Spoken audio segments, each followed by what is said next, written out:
horsepower at 3 pedals, and I'm here today to tell you about our all-new G-body pedal assembly. With excellent drivability, heavy-duty construction, and super easy installation, I think you'll agree it's the best way to run a manual transmission in your G-body. Our pedal assembly fits 1978 to 1988 General Motors A and G bodies, whether it's a 2-door, 4-door, or a station wagon. We just call it G-body for simplicity most of the time. We've been testing our pedal prototype in the Carcraft magazine Malibu. It's a 1978 model. Most recently, we installed an LS3 engine, T56 Magnum transmission, STS remote mount turbo, UMI coilover suspension, quick performance Ford 9-inch rear axle, and Wilwood disc brakes.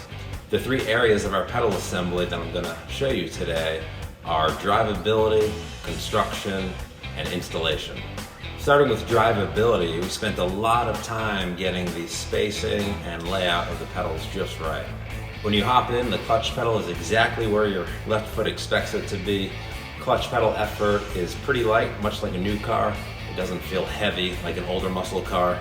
And a lot of that is thanks to the Tilton master cylinder we use, as well as the geometry of our setup. When the pedals are installed, they're spaced perfectly from the throttle pedal to allow for heel and toe downshifting. So this here is the stock brake pedal from a G-body. As you can see, the way it's built is very different than our pedal assembly. Despite the differences, there are certain things we kept very similar to the factory setup. Namely, the plane of the brake pedal of our assembly is in the same plane as the factory brake pedal, so it's going to feel very natural when you get in the car. The pedals are not in a weird place or anything. We spaced the brake and clutch pedals 5 inches apart, center to center, just like a new Camaro. Once installed and set up, the clutch pedal foot pad sits at the same height as the brake pedal foot pad for a very clean look. The clutch pedal arm is adjustable, but in most cases you can set it up where it will be at the same height as the brake pedal while still providing the amount of throw you need for the clutch. Turning to the construction of our pedal assembly, each bracket is made from CNC machined billet aluminum. We employ finite element analysis to ensure that the whole assembly is plenty strong for a race car. Each aluminum bracket is anodized black. When it's all done, each bracket weighs over 5 pounds. We employ 2 shoulder bolts passing through the pedal bracket. This first one, of course, is for your pedal arms. This lower one is for the master cylinder mount.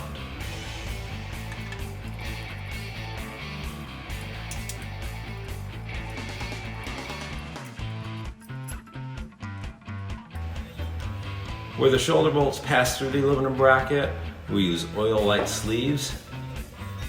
Oil-light is a material impregnated with oil, so it never needs any maintenance or lubrication. Additionally, the sleeves help prevent the steel bolt from elongating or ovalizing the holes in the aluminum. It also prevents any galling from having the steel directly on the aluminum.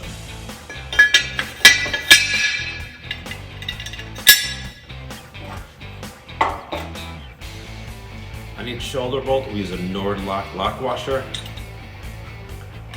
What's great about the Nord-Lock washers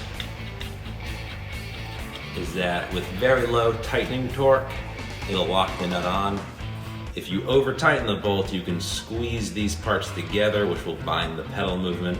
By using the Nord-Lock washers, we can secure these bolts with very low torque. We don't have to pinch anything. The pedal arms themselves in our assembly are welded steel. They ride on oil-light flange bushings. These bushings are 1/8 of an inch thick. You can see the bushings through these windows here. So each pedal arm rides on 2 of these.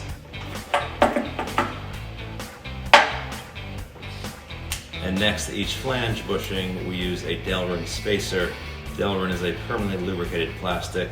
This prevents any wear on the aluminum and keeps things rotating nice and smooth for the life of your pedals.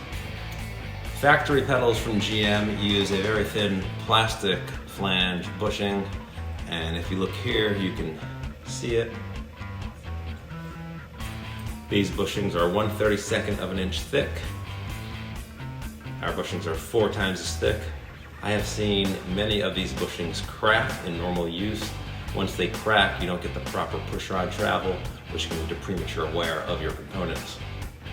Our spacer is twice the thickness of the factory bushings.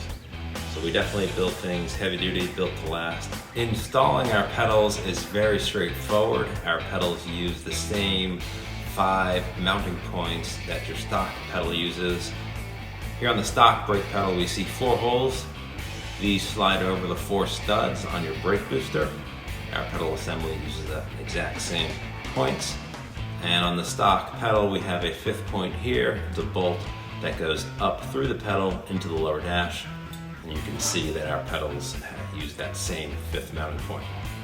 Our brake pedal is set up for both manual brakes or power brakes. There are 2 different pegs here on the pedal arm. The lower one is for power brakes, the upper one is for manual brakes. On the clutch pedal side, our setup is compatible with hydraulic clutch setups only. We don't do any mechanical linkages. If you're currently running a manual transmission with mechanical linkage, chances are we can help you convert it to hydraulic. The clutch master cylinder mounts directly to our pedal bracket, right here. The master cylinder rides on a spherical bearing, so it's very smooth, very low effort. With the hydraulic setup, there are 2 hoses that need to pass through your firewall. Included with your pedals is a firewall drilling template. Once you remove your stock brake pedal, this will slip right over the booster studs and precisely locate where you need to drill your holes. Here's the firewall seal that we include with your pedal assembly. 2 holes are pre-punched in the firewall seal for a nice snug fit with the hoses. The larger hose, the low pressure hose, using gravity, it feeds hydraulic fluid to the master cylinder from the clutch fluid reservoir. The smaller diameter hose is a high pressure stainless steel braided hose. It passes through the same seal. This hose connects from your master cylinder to your hydraulic release bearing or to your slave cylinder. Included with your pedal assembly and the firewall seal are 4 stainless steel screws to hold the seal to your firewall. Now we sell the master cylinder separate from our pedal assembly because there's 7 different sizes of master cylinders available. The bore size changes, which in turn changes the amount of fluid you're moving with each pedal stroke. Most of you are going to use a 3/4 inch bore or a 7/8 bore. On our website, we've got several different hydraulic packages. These packages include all the different components you need to finish off your pedal installation. We also offer a bracket to mount the fluid reservoir. This here is the Willwood 4-ounce fluid reservoir included with some of our packages. This bracket is designed to slip over the brake master cylinder mounting studs.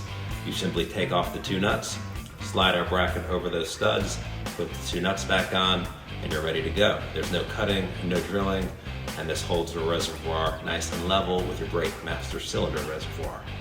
We also offer a different version of the bracket in case you're using the GM factory fluid reservoir from a 1993 to 2002 Camaro, Firebird, or Trans Am. In January, we'll be posting a detailed installation video on our YouTube channel. If you have any questions in the meantime, please feel free to contact us through our website, 3pedals.com, by phone at 571-707-4140, or by email at info@3pedals.com. You can also message us on Facebook or Instagram. Thanks for watching, and I hope to see you at the track.